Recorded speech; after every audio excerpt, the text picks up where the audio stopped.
Chapter 41. The Strike. The barn at which Hurstwood applied was exceedingly short-handed, and was being operated practically by 3 men as directors. There were a lot of green hands around, queer, hungry-looking men who looked as if want had driven them to desperate means. They tried to be lively and willing, but there was an air of hangdog diffidence about the place.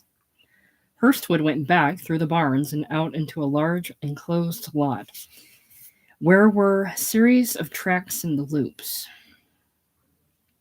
A half-dozen cars were there, manned by instructors, each with a pupil at the lever.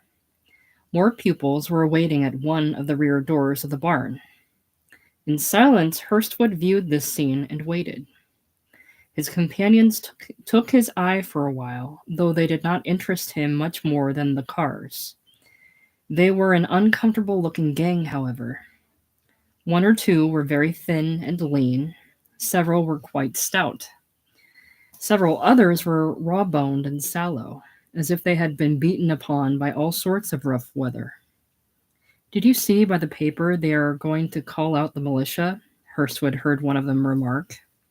"Oh, they'll do that," returned the other. "They always do." "Think we're liable to have much trouble?" said another whom Hurstwood did not see.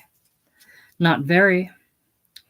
That Scotchman that went out on the last car," put in a voice, "told me that they hit him in the ear with a cinder." A small nervous laugh accompanied this. "One of those fellows on the Fifth Avenue line must have had a hell of a time, according to the papers," drawled another. "They broke his car windows and pulled him off into the street before the police could stop him." "Yes, but there are more police around today," was added by another. Hurstwood hearkened without much mental comment.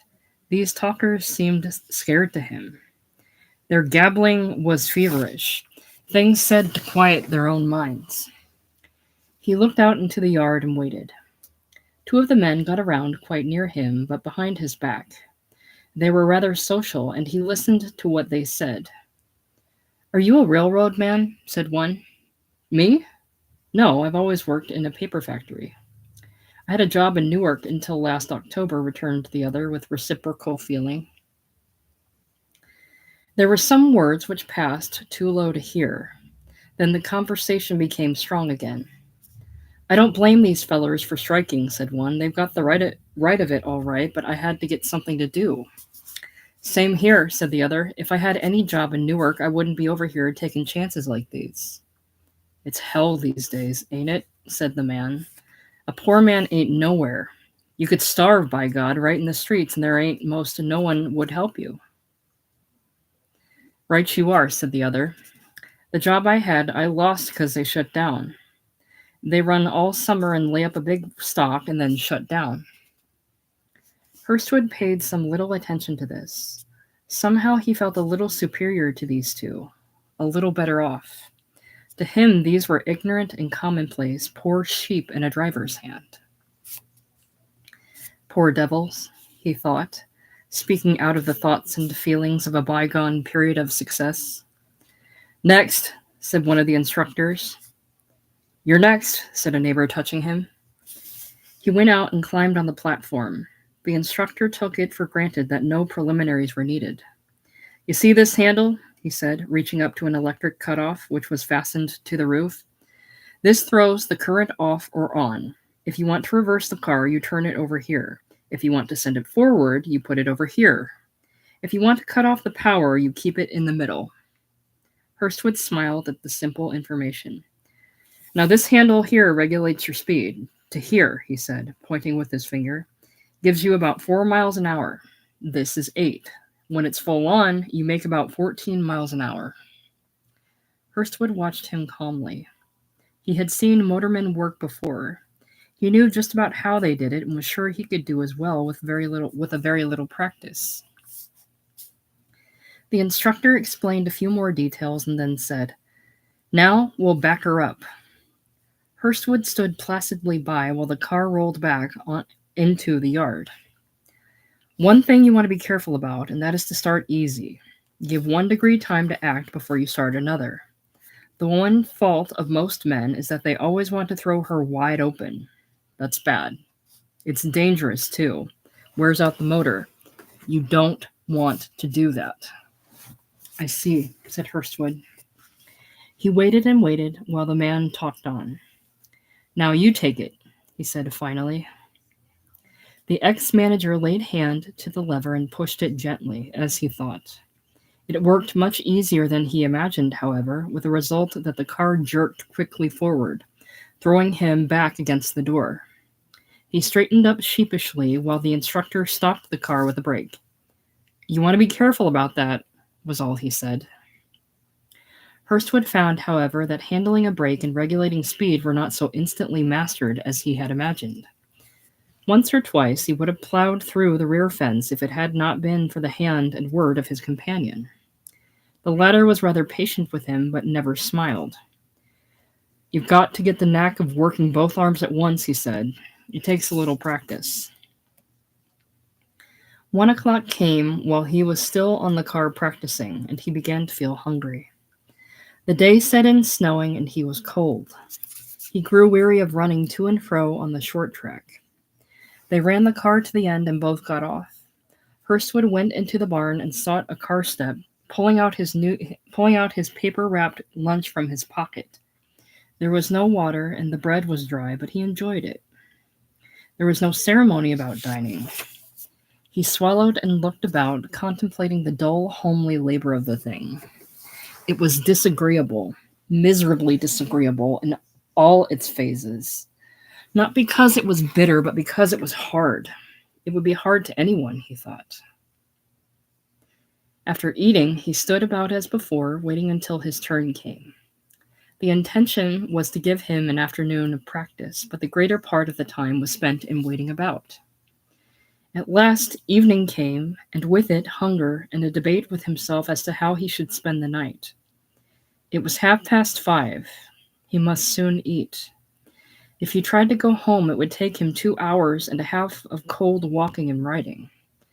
Besides, he had orders to report at 7 the next morning, and going home would necessitate his rising an unholy and disagreeable hour. He had only something like $1.15 of Carrie's money, with which he had intended to pay the 2 weeks' coal bill before the present idea struck him. They must have some place around here, he thought. Where does that fellow from Newark stay? Finally, he decided to ask. There was a young fellow standing near one of the doors in the cold, waiting a last turn. He was a mere boy in 20 years, 21 about, but with a body lank and long because of privation. A little good living would have made this youth plump and swaggering. How do they arrange this, if a man hasn't any money? Inquired Hurstwood discreetly. The fellow turned a keen, watchful face on the inquirer. You mean eat? He replied. Yes, and sleep. I can't go back to New York tonight. The foreman'll fix that if you ask him, I guess. He did me. That's so? Yes, I just told him I didn't have anything. Gee, I couldn't go home. I live way over in Hoboken. Hurstwood only cleared his throat by way of acknowledgement. They've got a place upstairs here, I understand. I don't know what sort of thing it is. Pretty, though. Pretty toe, I guess. He gave me a meal ticket this afternoon. I know that wasn't much. Hurstwood smiled grimly, and the boy laughed. It ain't no fun, is it? He inquired, wishing vainly for a cheery reply. Not much, answered Hurstwood. I'd tackle him now, volunteered the youth. He may go away. Hurstwood did so. Isn't there some place I can stay around here tonight? He inquired. If I have to go back to New York, I'm afraid I won't. There are some cots upstairs, interrupted the man, if you want one of them. That'll do, he assented. He meant to ask for a meal ticket, but the seemingly proper moment never came, and he decided to pay himself that night. I'll ask him in the morning. He ate in a cheap restaurant in the vicinity, and, being cold and lonely, went straight off to seek the loft in question. The company was not attempting to run cars after nightfall. It was so advised by the police. The room seemed to have been a lounging place for night workers. There were some 9 cots in the place, 2 or 3 wooden chairs, a soap box, and a small round-bellied stove in which a fire was blazing. Early as he was, another man was there before him. The latter was sitting beside the stove, warming his hands. Hurstwood approached and held out his own toward a fire. He was sick of the bareness and privation of all things connected with his venture, but was steeling himself to hold out. He fancied he could for a while. "Cold, isn't it?" said the early guest. "Rather." A long silence. "Not much of a place to sleep in, is it?" said the man. "Better than nothing," replied Hurstwood. Another silence. "I believe I'll turn in," said the man. Rising, he went to one of the cots and stretched himself, removing only his shoes and pulling the one blanket and dirty old comforter over him in a sort of bundle. The sight disgusted Hurstwood, but he did not dwell on it, choosing to gaze into the stove and think of something else. Presently, he decided to retire and picked a cot, also removing his shoes. While he was doing so, the youth who had advised him to come here entered, and seeing Hurstwood, tried to be genial. "Better'n nothing," he observed, looking around. Hurstwood did not take this to himself. He thought it to be an expression of individual satisfaction, and so did not answer. The youth imagined he was out of sorts and set to whistling softly. Seeing another man asleep, he quit that and lapsed into silence. Hurstwood made the best of a bad lot by keeping on his clothes and pushing away the dirty covering from his head. But at last he dozed in sheer weariness. The covering became more and more comfortable. Its character was forgotten, and he pulled it about his neck and slept. In the morning he was aroused out of a pleasant dream by several men stirring about in the cold, cheerless room. He had been back in Chicago in fancy, in his own comfortable home. Jessica had been arranging to go somewhere, and he had been talking with her about it. This was so clear in his mind that he was startled now by the contrast of this room. He raised his head, and the cold, bitter reality jarred him into wakefulness. "Guess I'd better get up," he said. There was no water on this floor. He put on his shoes in the cold and stood up, shaking himself in his stiffness. His clothes felt disagreeable, his hair bad. "Hell," he muttered as he put on his hat. Downstairs, things were stirring again. He found a hydrant with a trowel which had once been used for horses, but there was no towel here, and his handkerchief was soiled from yesterday. He contented himself with wetting his eyes with the ice-cold water. Then he sought the foreman, who was already on the ground. "Had you breakfast yet?" inquired that worthy. "No," said Hurstwood. "Better get it, then. Your car won't be ready for a little while." Hurstwood hesitated. "Could you let me have a meal ticket?" he asked with an effort. "Here you are," said the man, handing him one. He breakfasted as poorly as the night before on some fried steak and bag coffee. Then he went back. "Here," said the foreman, motioning him when he came in. "You take this car out in a few minutes." Hurstwood climbed up on the platform in the gloomy barn and waited for a signal. He was nervous, and yet the thing was a relief. Anything was better than the barn. On this, the 4th day of the strike, the situation had taken a turn for the worse. The strikers, following the counsel of their leaders in the newspapers, had struggled peaceably enough. There had been no great violence done. Cars had been stopped, it is true, and the men argued with. Some crews had been won over and led away, some windows broken, some jeering and yelling done. But in no more than 5 or 6 instances had men been seriously injured. These by crowds whose acts the leaders disclaimed. Idleness, however, and the sight of the company backed by the police triumphing angered the men. They saw that each day more cars were going on, each day more declarations were being made by the company officials that the effective opposition of the strikers was broken. This put desperate thoughts in the minds of the men. Peaceful methods meant, they saw, that the companies would soon run all their cars and those who had complained would be forgotten. There was nothing so helpful to the companies as peaceful methods. All at once they blazed forth, and for a week there was storm and stress. Cars were assailed, men attacked, policemen struggled with, tracks torn up and shots fired, until at last street fights and mob movements became frequent, and the city was invested with militia. Hurstwood knew nothing of the change of temper. "Run your car out," called the foreman, waving a vigorous hand at him. A green conductor jumped up behind and rang the bell. It rang the bell twice as a signal to start. Hurstwood turned the lever and ran the car out through the door into the street in front of the barn. Here, two brawny policemen got up beside him on the platform, one on either hand. At the sound of a gong near the barn door, two bells were given by the conductor, and Hurstwood opened his lever. The two policemen looked about them calmly. "'Tis cold, all right, this morning," said the one on the left, who possessed a rich brogue. "I had enough of it yesterday," said the other. "I wouldn't want a steady job of this." "Nor I." Neither paid the slightest attention to Hurstwood, who stood facing the cold wind, which was chilling him completely, and thinking of his orders. "Keep a steady gait," the foreman had said. "Don't stop for anyone who doesn't look like a real passenger. Whatever you do, don't stop for a crowd." The two officers kept silent for a few moments. "The last man must have gone through all right," said the officer on the left. "I don't see his car anywhere." "Who's on there?" asked the second officer, referring, of course, to its complement of policemen. "Schaefer and Ryan." There was another silence, in which the car ran smoothly along. There were not so many houses along this part of the way.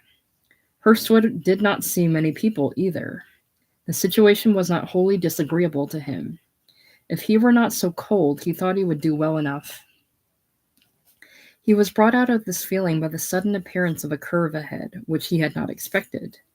He shut off the current and did an energetic turn at the brake, but not in time to avoid an unnaturally quick turn. It shook him up and made him feel like making some apologetic remarks, but he refrained. "You want to look out for them things," said the officer on the left condescendingly. "That's right," agreed Hurstwood shamefacedly. "There's lots of them on this line," said the officer on the right. Around the corner, a more populated way appeared. One or two pedestrians were in view ahead. A boy coming out of a gate with a tin milk bucket gave Hurstwood his first objectionable greeting. "Scab!" he yelled. "Scab!" Hurstwood heard it, but tried to make no comment, even to himself.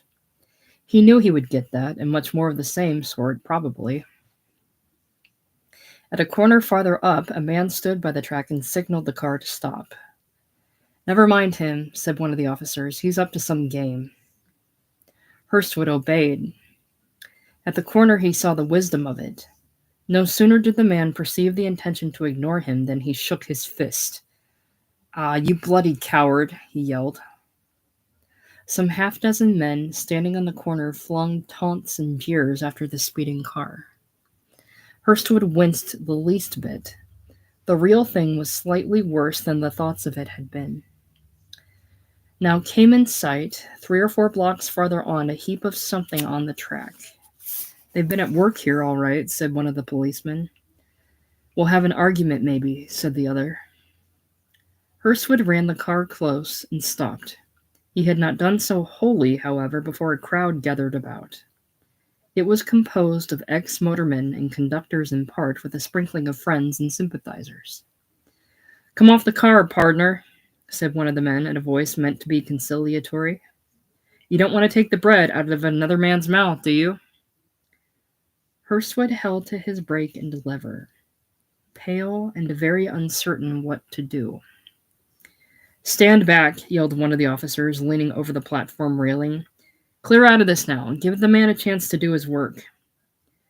"Listen, pardner," said the leader, ignoring the policeman and addressing Hurstwood. We're all working men like yourself. If you were a regular motorman and had been treated as we've been, you wouldn't want anyone to come in and take your place, would you? You wouldn't want anyone to do you out of your chance to get your rights, would you? Shut her off, urged the other of the policemen roughly. Get out of this car, get out of this now. And he jumped the railing and laughed and landed before the crowd and began shoving. Instantly, the other officer was down beside him. Stand back now, they yelled. Get out of this. What the hell do you mean? Out. Now. It was like a small swarm of bees. Don't shove me, said one of the strikers determinedly. I'm not doing anything. Get out of this, cried the officer, swinging his club. I'll give ye a bat on the sconce. Back now. What the hell? Cried another of the strikers, pushing the other way, adding at the same time some lusty oaths. Crack came an officer's club on his forehead. He blinked his eyes blindly a few times, wobbled on his legs, threw up his hands, and staggered back. In return, a swift fist landed on the officer's neck. Infuriated by this, the latter plunged left and right, laying about madly with his club. He was ably assisted by his brother the Blue, who poured ponderous oaths upon the troubled waters. No severe damage was done, owing to the agility of the strikers in keeping out of reach. They stood about the sidewalk now and jeered. Where's the conductor? Yelled one of the officers, getting his eye on that individual who had come nervously forward to stand by Hurstwood. The latter had stood gazing upon the scene with more astonishment than fear. Why don't you come down here and get the stones off the track? Inquired the officers. What are you standing there for? Do you want to stay here all day? Get down. Hurstwood breathed heavily in excitement and jumped down with the nervous conductor as if he had been called. Hurry up now, said the other policeman. Cold as it was, these officers were hot and mad. Hurstwood worked with the conductor, lifting stone after stone and warming himself by the work. Ah, you scab, you, yelled the crowd. You coward. Steal a man's job, will ya? Rob the poor, will ya, you thief? We'll get you. Yet, now, wait. Not all of this was delivered by one man. It came from here and there, incorporated with much more of the same sort in curses. Work, you blackguards, yelled a voice. Do the dirty work. You're the suckers that keep the poor people down. May God starve ye yet, yelled an old Irish woman who now threw open a nearby window and stuck out her head.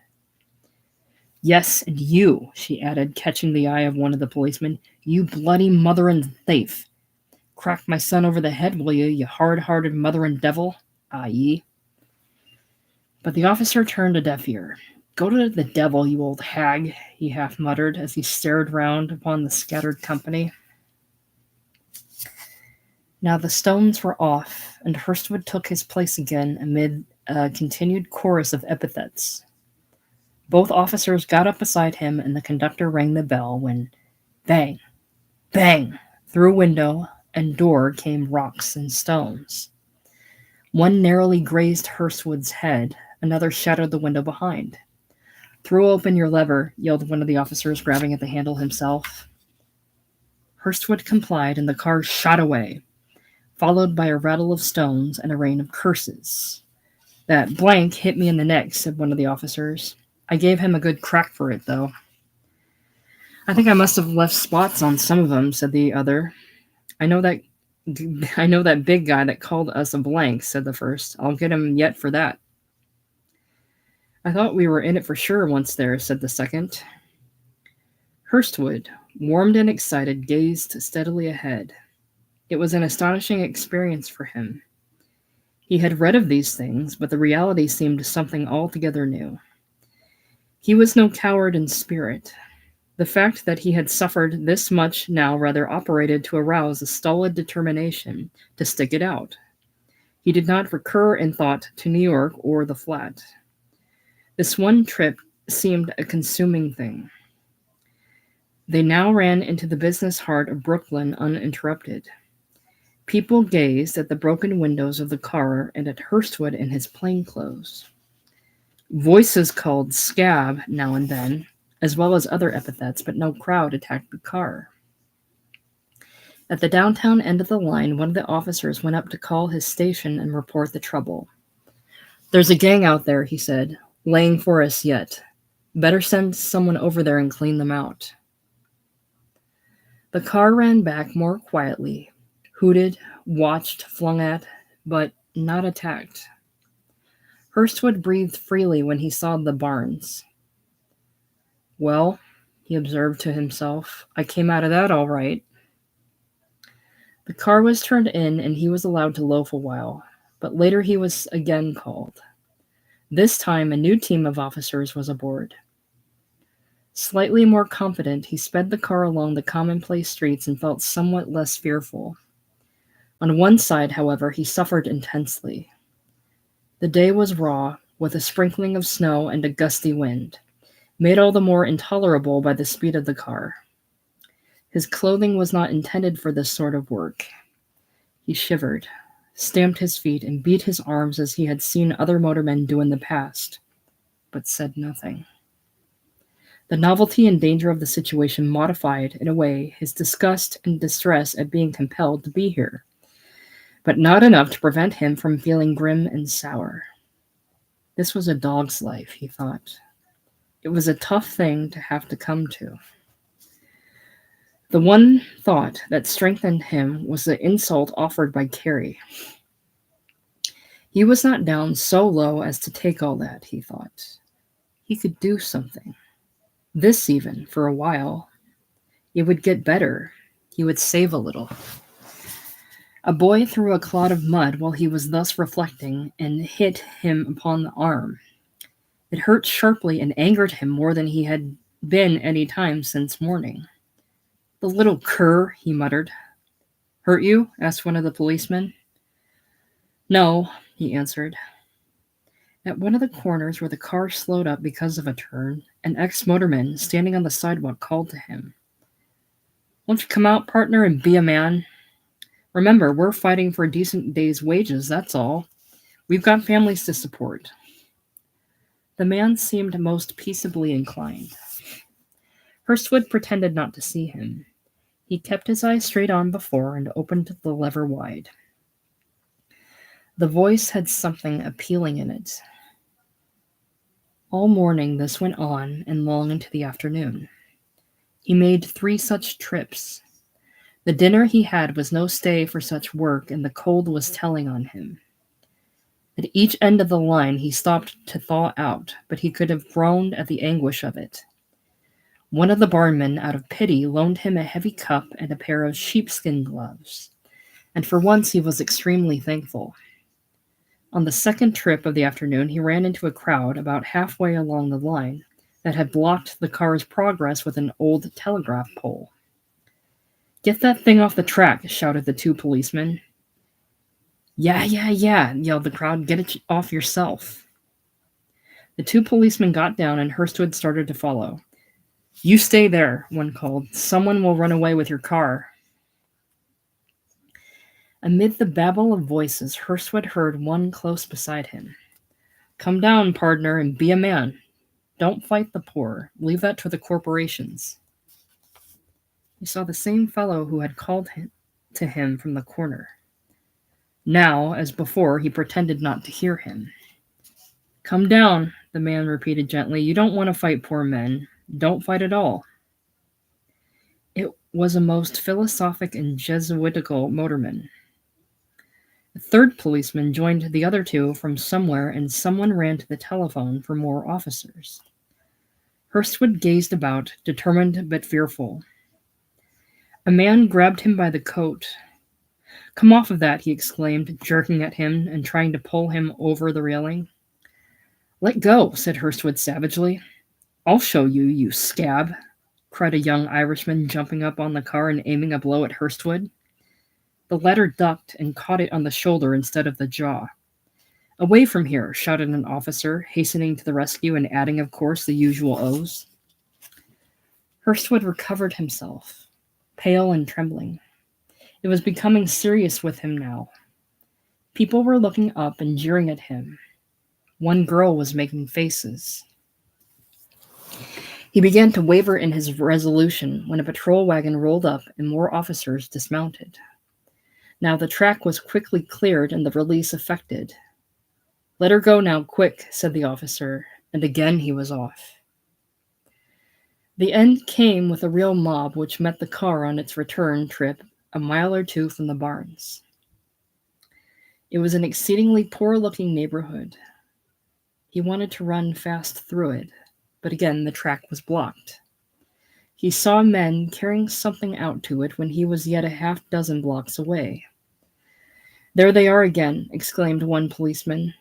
"I'll give them something this time," said the second officer, whose patience was becoming worn. Hurstwood suffered a qualm of body as the car rolled up. As before, the crowd began hooting, but now, rather than come near, they threw things. One or two windows were smashed, and Hurstwood dodged a stone. Both policemen ran out toward the crowd, but the latter replied by running toward the car. A woman, a mere girl in appearance, was among these, bearing a rough stick. She was exceedingly wrathful and struck at Hurstwood, who dodged. Thereupon her companions, duly encouraged, jumped on the car and pulled Hurstwood over. He had hardly time to speak or shout before he fell. "Let go of me," he said, falling on the side. "Ah, you sucker," he heard someone say. Kicks and blows rained on him. He seemed to be suffocating. Then two men seemed to be dragging him off, and he wrestled for freedom. "Let up," said a voice. "You're all right. Stand up." He was let loose and recovered himself. Now he recognized two officers. He felt as if he would faint from exhaustion. Something was wet on his chin. He put up his hand and felt, then looked. It was red.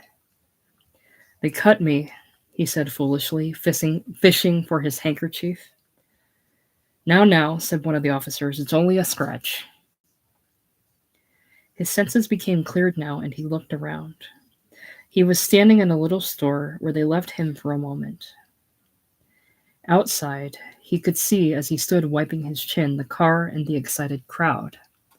A patrol wagon was there, and another. He walked over and looked out. It was an ambulance backing in. He saw some energetic charging by the police and arrests being made.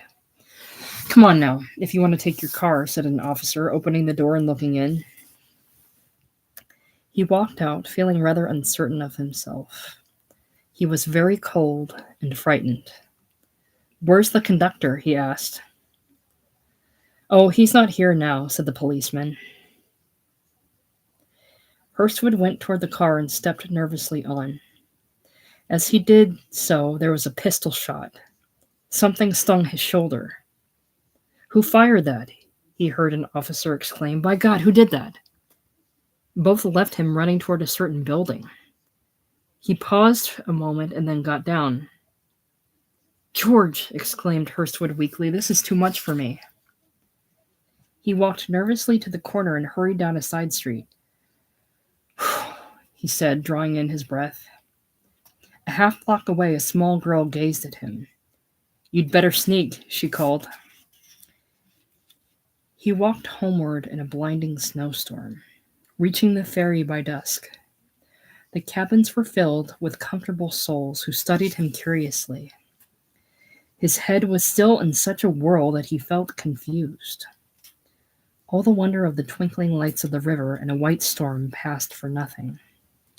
He trudged doggedly on until he reached the flat. There he entered and found the room warm. Carrie was gone. A couple of evening papers were lying on the table where she left them. He lit the gas and sat down. Then he got up and stripped to examine his shoulder. It was a mere scratch. He washed his hands and face, still in a brown study apparently, and combed his hair. Then he looked for something to eat, and finally, his hunger gone, sat down in his comfortable rocking chair. It was a wonderful relief. He put his hand to his chin, forgetting for the moment the papers. "Well," he said after a time, his nature recovering itself, "that's a pretty tough game over there." Then he turned and saw the papers. With a half a sigh, he picked up the World. Strike spreading in Brooklyn, he read. Rioting breaks out in all parts of the city. He adjusted his paper very comfortably and continued. It was the one thing he read with absorbing interest. Chapter 42. A Touch of Spring, the Empty Shell. Those who look upon Hurstwood's Brooklyn venture as an error of judgment will nonetheless realize the negative influence on him of the fact that he had tried and failed. Carrie got a wrong idea of it. He said so little that she imagined he had encountered nothing worse than the ordinary roughness. Quitting so soon in the face of this seemed trifling. He did not want to work. She was now one of the group of Oriental beauties who in the second act of the comic opera were paraded by the vizier before the new potentate as the treasures of his harem.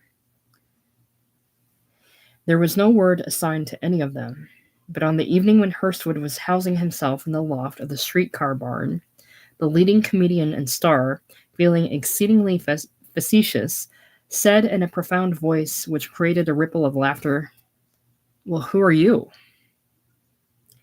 It merely happened to be Carrie who was curtsying before him.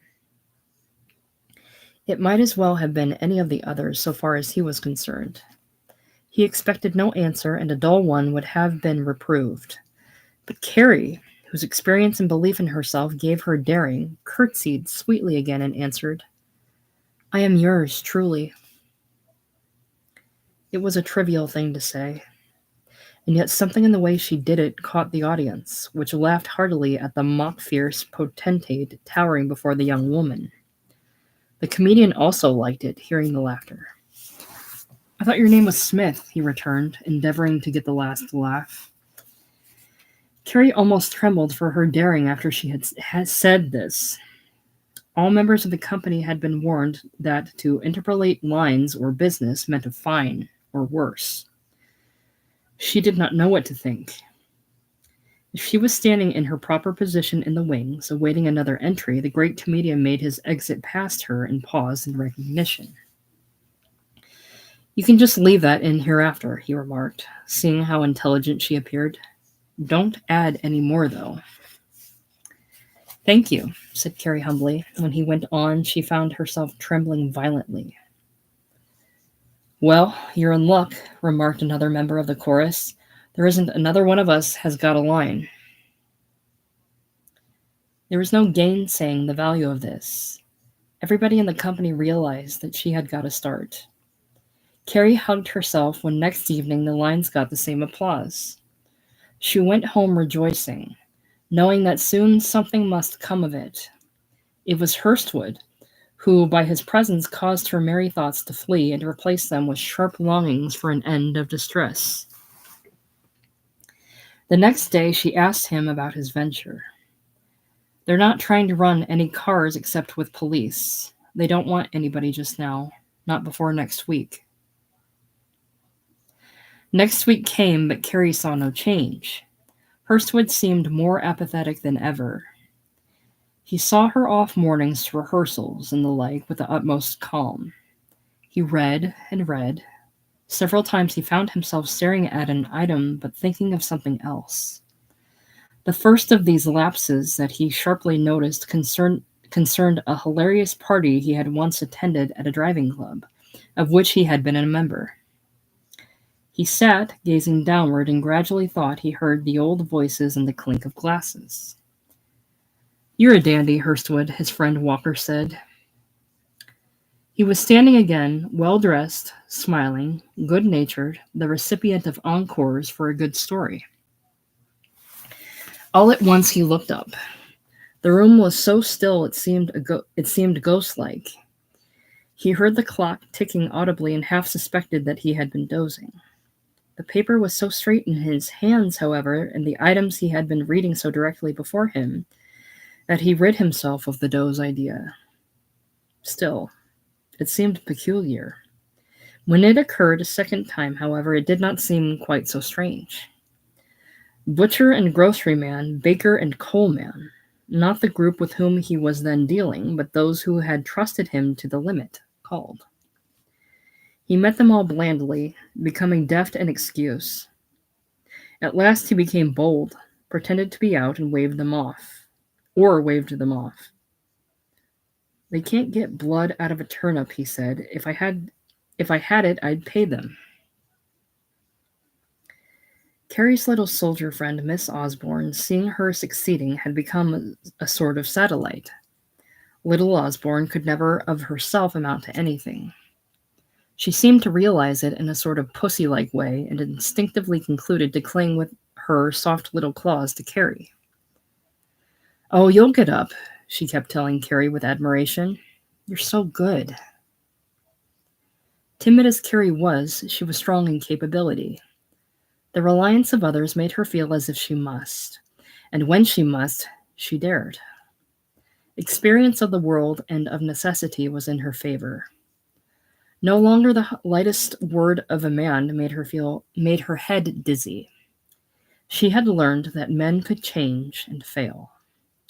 Flattery in its most palpable form had lost its force with her. It required superiority, kindly superiority, to move her. The superiority of a genius like Ames. "I don't like the actors in our company," she told Lola one day. "They're all so stuck on themselves." "Don't you think Mr. Barclay is pretty nice?" inquired Lola, who had received a condescending smile or two from that quarter.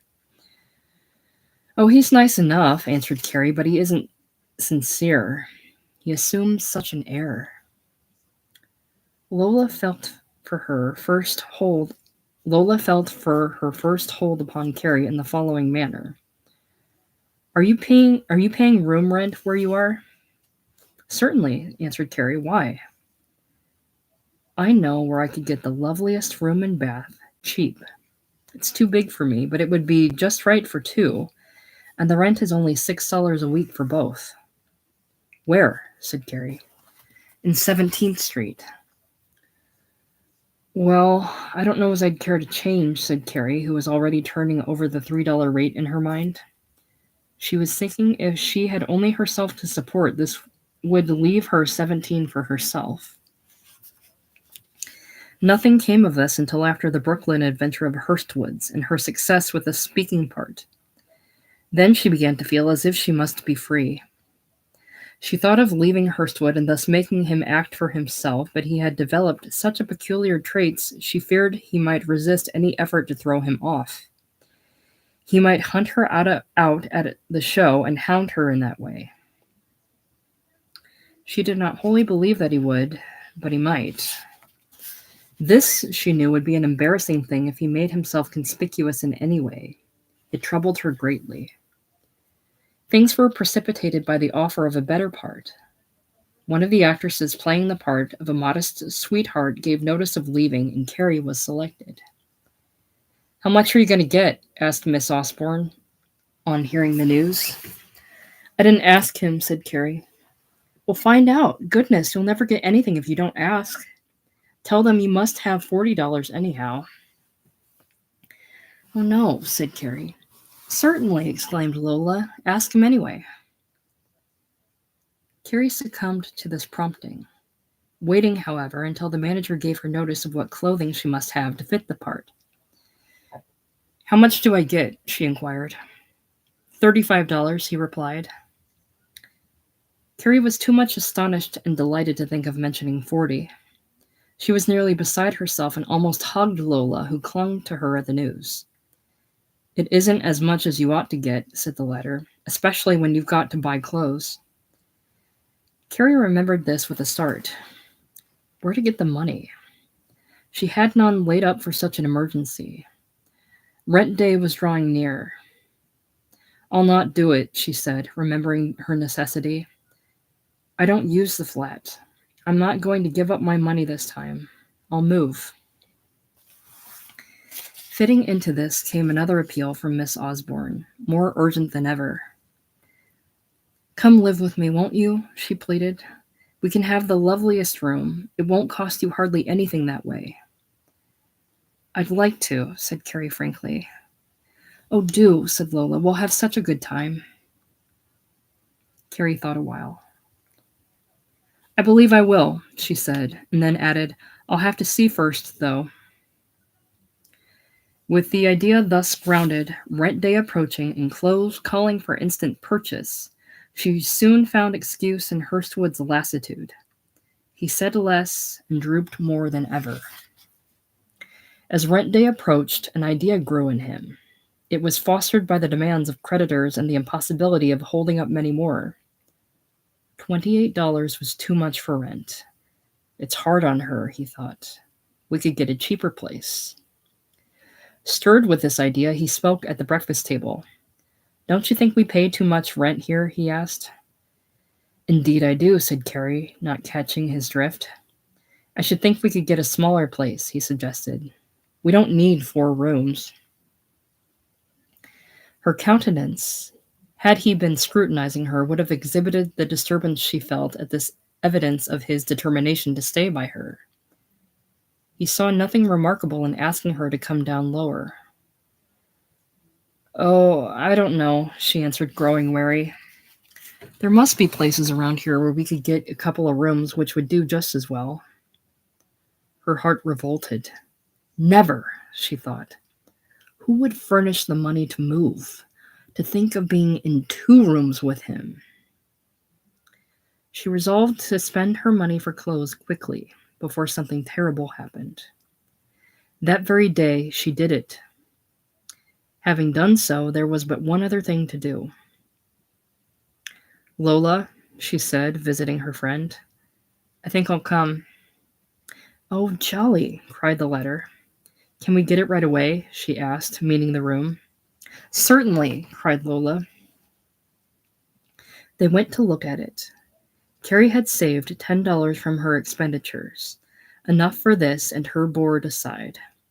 Her enlarged salary would not begin for 10 days yet, would not reach her for 17. She paid half of the $6 with her friend. Now, I've just enough to get on to the end of the week, she confided. Well, I've got some, said Lola. I've got $25 if you need it. No, said Carrie. I guess I'll get along. They decided to move Friday, which was 2 days away. Now that the thing was settled, Carrie's heart misgave her. She felt very much like a criminal in the matter.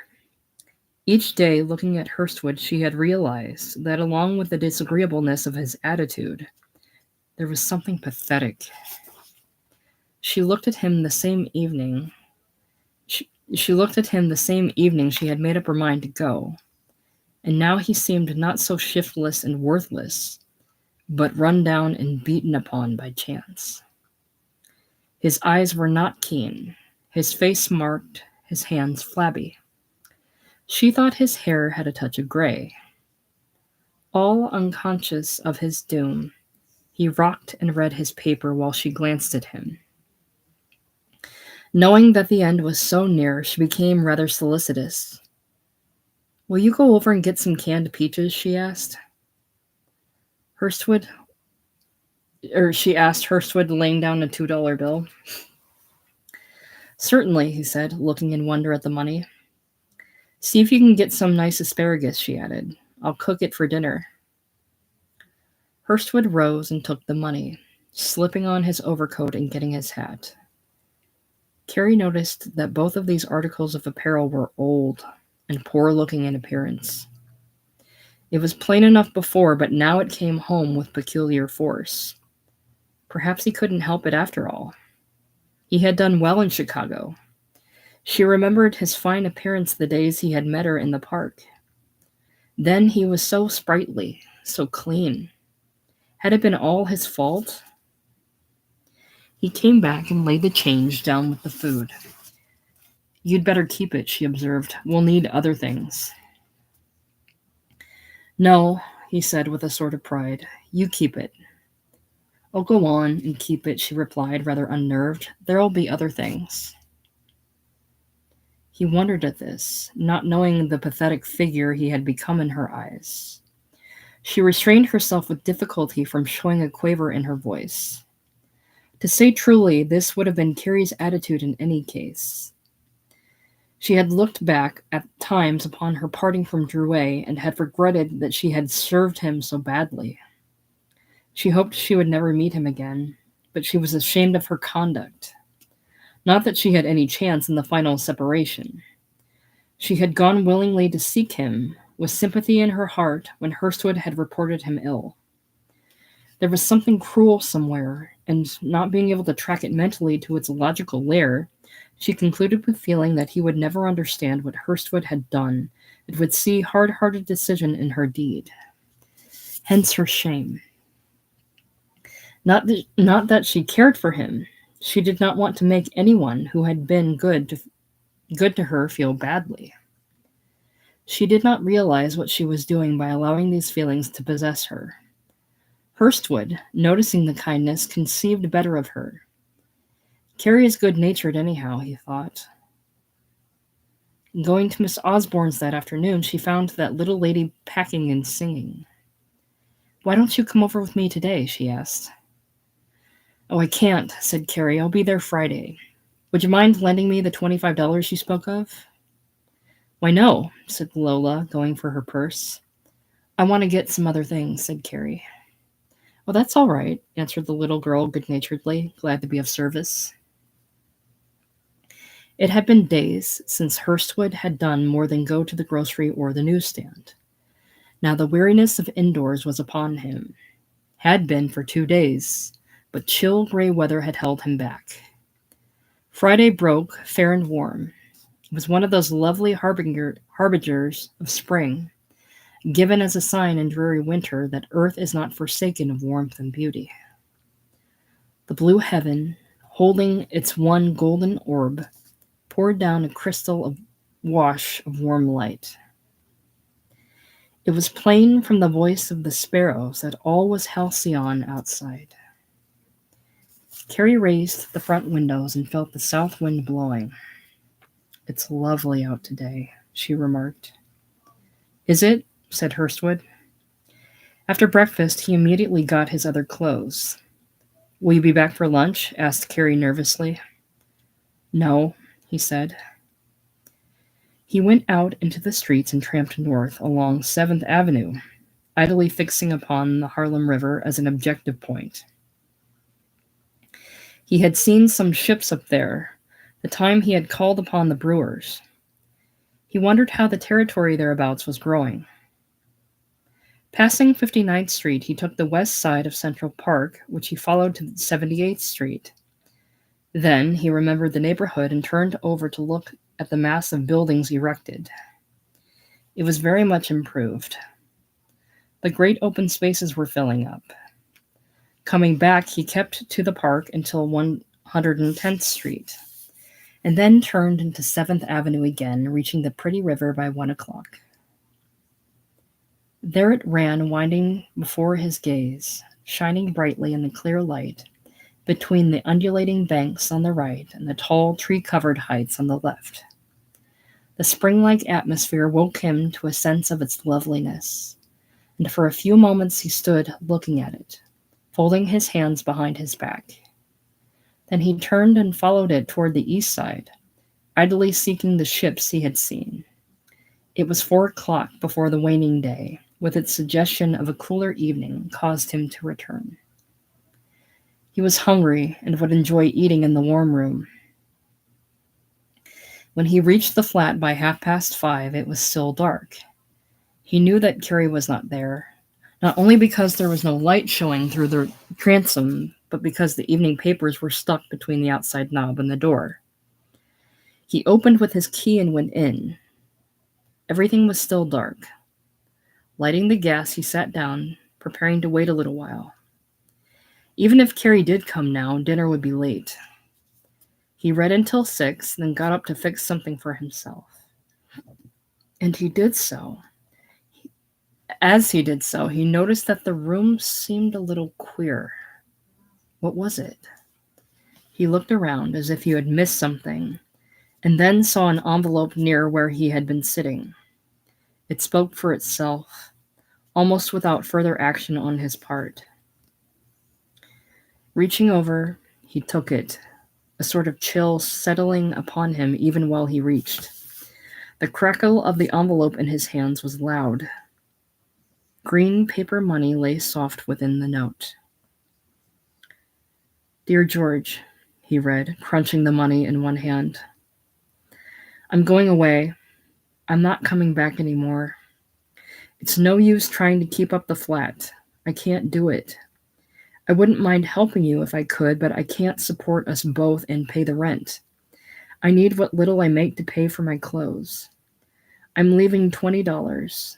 It's all I have just now. You can do whatever you like with the furniture. I won't want it.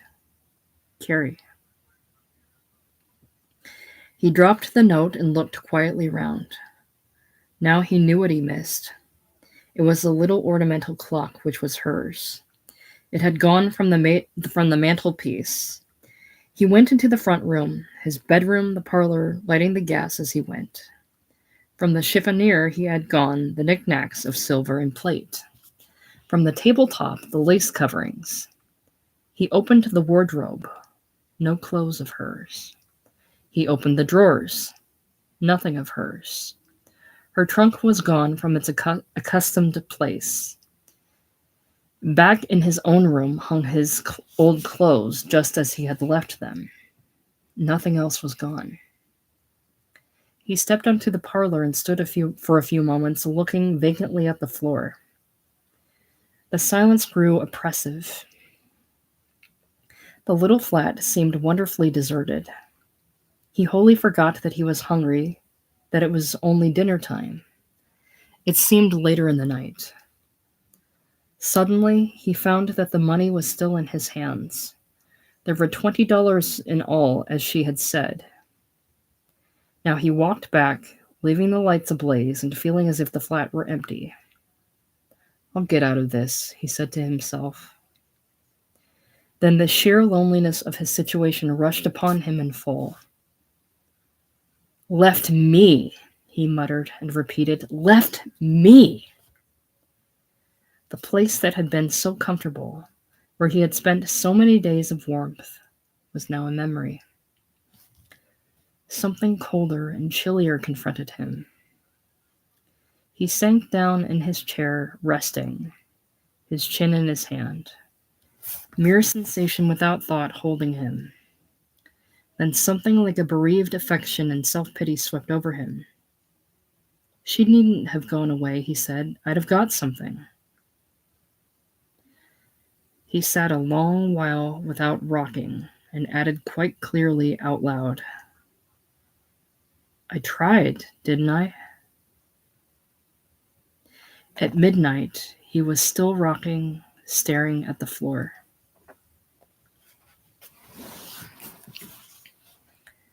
Chapter 43. The world turns flatterer, an eye in the dark.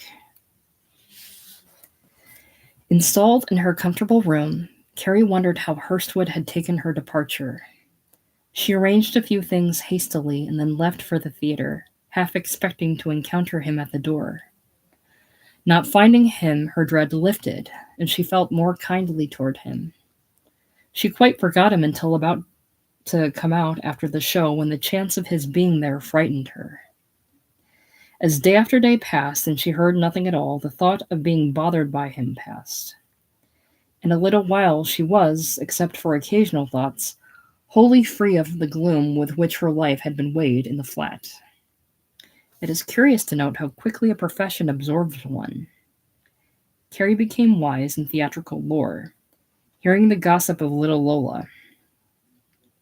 She learned what the theatrical papers were, which ones published items about actresses and the like. She began to read the newspaper notices not only of the opera in which she had so small a part, but of others.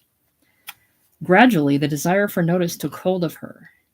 She longed to be renowned like others and read with avidity all the complimentary or critical comments made concerning others high in her profession. The showy world in which her interest lay completely absorbed her. It was about this time that the newspapers and magazines were beginning to pay that illustrative attention to the beauties of the stage, which has since become fervid. The newspapers, and particularly the Sunday newspapers, indulged in large, decorative theatrical pages, in which the faces and forms of well-known theatrical celebrities appeared enclosed with artistic scrolls. The magazines also, or at least one or two of the newer ones, published occasional portraits of pretty stars, and now and again photos of scenes from various plays. Carrie watched these with growing interest. When would a scene from her opera appear? When would some paper think her photo was worthwhile? The Sunday before taking her new part, she scanned the theatrical pages for some little notice. It would have accorded with her expectations if nothing had been said. But there in the squibs, tailing off several more substantial items, was a wee notice. Carrie read it with a tingling body. The part of Katisha, the country maid in The Wives of Abdul at the Broadway, heretofore played by Inez Carew, will be hereafter filled by Carrie Medenda, one of the cleverest members of the chorus. Carrie hugged herself with delight. Oh, wasn't it just fine? At last. At last. The first long hoped for, the delightful notice. And they called her clever. She could hardly restrain herself from laughing loudly. Had Lola seen it? They've got a notice here of the part I'm going to play tomorrow night, said Carrie to her friend. Oh, jolly, have they? Cried Lola, running to her. That's all right, she said, looking. You'll get more now if you do well. I had my picture in the World once. Did you? Asked Carrie. Did I? Well, I should say, returned the girl. They had a frame around it. Carrie laughed. They've never published my picture. But they will, said Lola. You'll see. You'll do better than most that get theirs in now. Carrie felt deeply grateful for this. She almost loved Lola for the sympathy and praise she extended. It was so helpful to her, so almost necessary. Fulfilling her part capably brought another notice in the papers that she was doing her work acceptably. This pleased her immensely. She began to think the world was taking note of her. The first week she got her $35. It seemed an enormous sum. Paying only $3 for room rent seemed ridiculous. After giving Lola her $25, she still had $7 left. With $4 left over from previous earnings, she had $11. $5 of this went to pay the regular installment on the clothes she had to buy. The next week, she was even in greater feather. Now, only $3 need be paid for room rent and $5 on her clothes. The rest she had for food and her own whims. You better save a little for summer, cautioned Lola. We'll probably close in May. I intend to, said Carrie. The regular entrance of $35 a week to one who has endured scant allowances for several years is a demoralizing thing. Carrie found her purse bursting with good green bills of comfortable denominations. Having no one dependent upon her, she began to buy pretty clothes and pleasing trinkets, to eat well and to ornament her room. Friends were not long in gathering about. She met a few young men who belonged to Lola's staff. The members of the opera company made her acquaintance without the formality of introduction. One of these discovered a fancy for her. On several occasions, he strolled home with her. Let's stop in and have a rare bit, he suggested one midnight. Very well, said Carrie. In the rosy restaurant filled with the merry lovers of late hours, she found herself criticizing this man. He was too stilted, too self-opinionated. He did not talk of anything that lifted her above the common run of clothes and material success. When it was all over, he smiled most graciously. Gotta go straight home, have you? He said. Yes, she answered with an air of quiet understanding. She's not so inexperienced as she looks, he thought, and thereafter his respect and ardor were increased. She could not help sharing in Lola's love for a good time. There were days when they went carriage riding, nights when after the show they dined, afternoons when they strolled along Broadway, tastefully dressed. She was getting in the metropolitan whirl of pleasure. At last her picture appeared in one of the weeklies. She had not known of it, and it took her breath. Miss Carrie Medenda, it was labeled. one of the favorites of the Wives of Abdul Company. At Lola's advice, she had had some pictures taken by Serenity. They had got one there. She thought of going down and buying a few copies of the paper, but remembered that there was no one she knew well enough to send them to. Only Lola, apparently, and all the world was interested. The metropolis is a cold place socially, and Carrie soon found that a little money brought her nothing. The world of wealth and distinction was quite as far away as ever. She could feel that there was no warm, sympathetic friendship back of the easy merriment with which many approached her. All seemed to be seeking their own amusement, regardless of the possible sad consequence to others. So much for the lessons of Hurstwood and Drouet. In April, she learned that the opera would probably last until the middle or the end of May, according to the size of the audiences. Next season, it would go on the road. She wondered if she would be with it.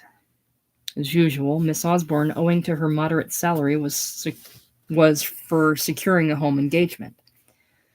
They're putting on a summer play at the casino, she announced, after figuratively putting her ear to the ground.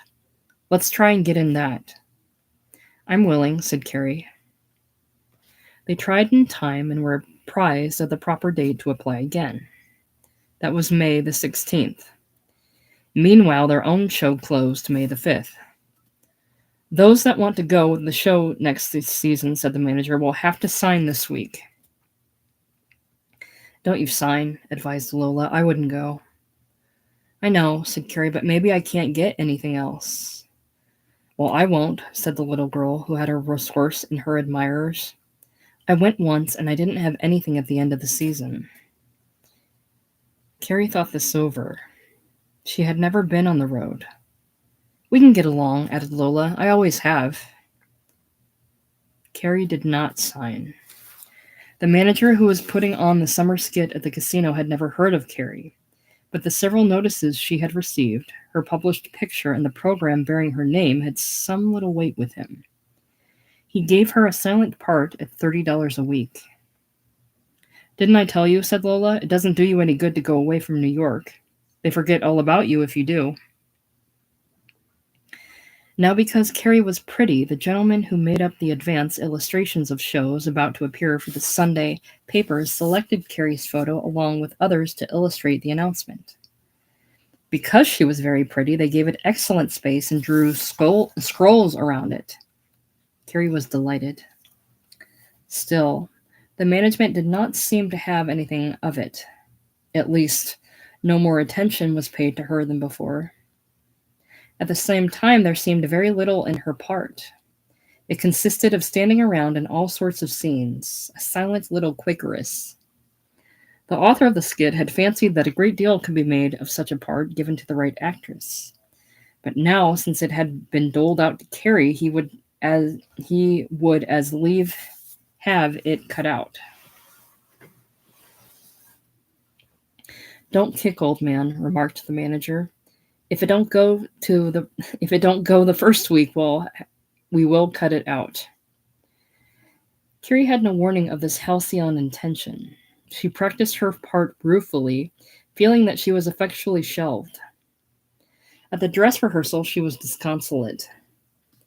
That wasn't so bad, said the author, the manager noting the curious effect which Carrie's blues had upon the part. Tell her to frown a little more when Sparks dances. Carrie did not know it, but there was the least show of wrinkles between her eyes and mouth, and her mouth was puckered quaintly. Frown a little more, Miss Medenda, said the stage manager. Carrie instantly brightened up, thinking he had meant it as a rebuke. No, frown, he said. Frown as you did before. Carrie looked at him in astonishment. I mean it, he said. Frown hard when Mr. Sparks dances. I want to see how it looks. It was easy enough to do. Carrie scowled. The effect was something so quaint and droll, it caught even the manager. That is good, he said. If she'll do that all through, I think it will take.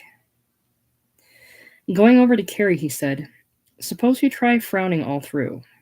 Do it hard. Look mad. It'll make the part really funny.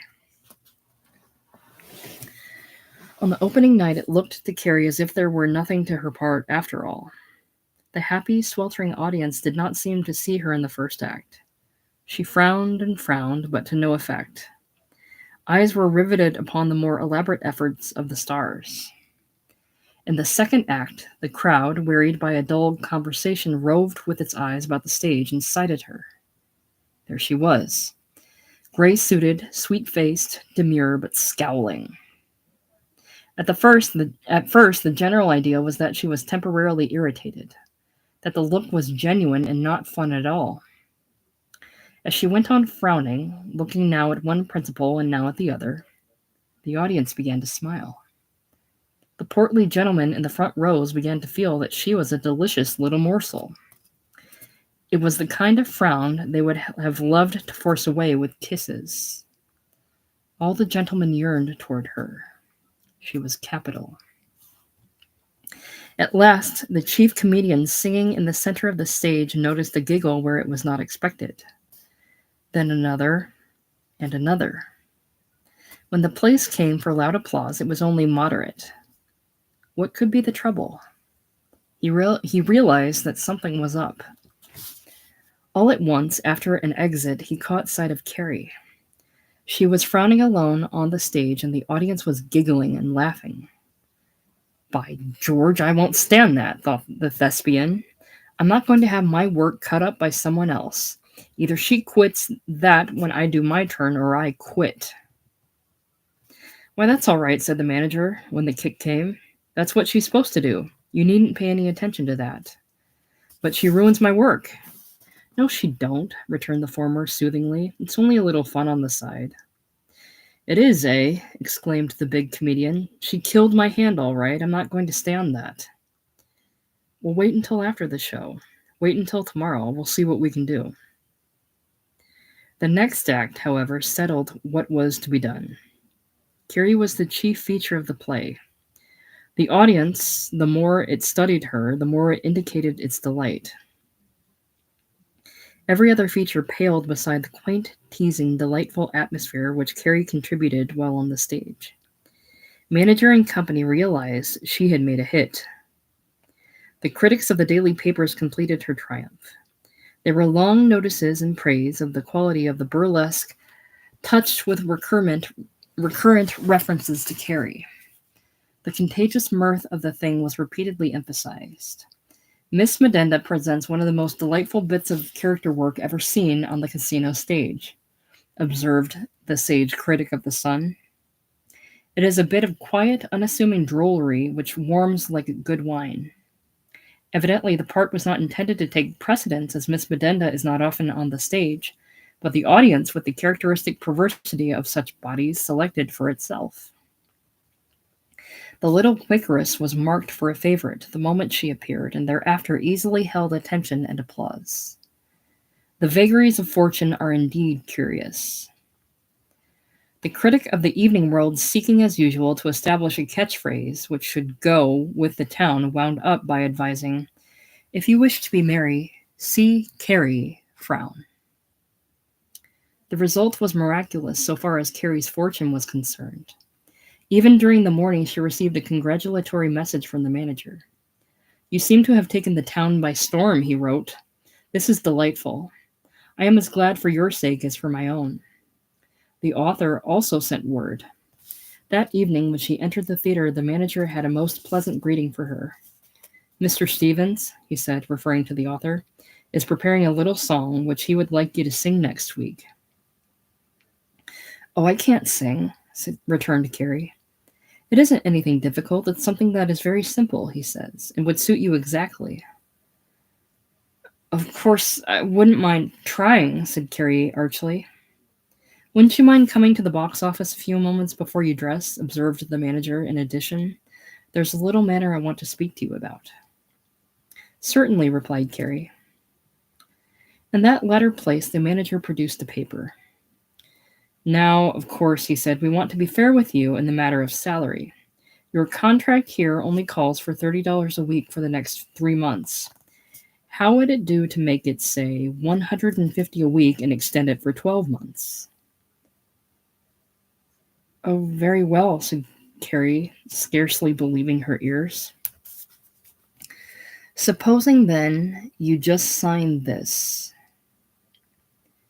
Carrie looked and beheld a new contract, made out like the other one, with the exception of the new figures of salary and time.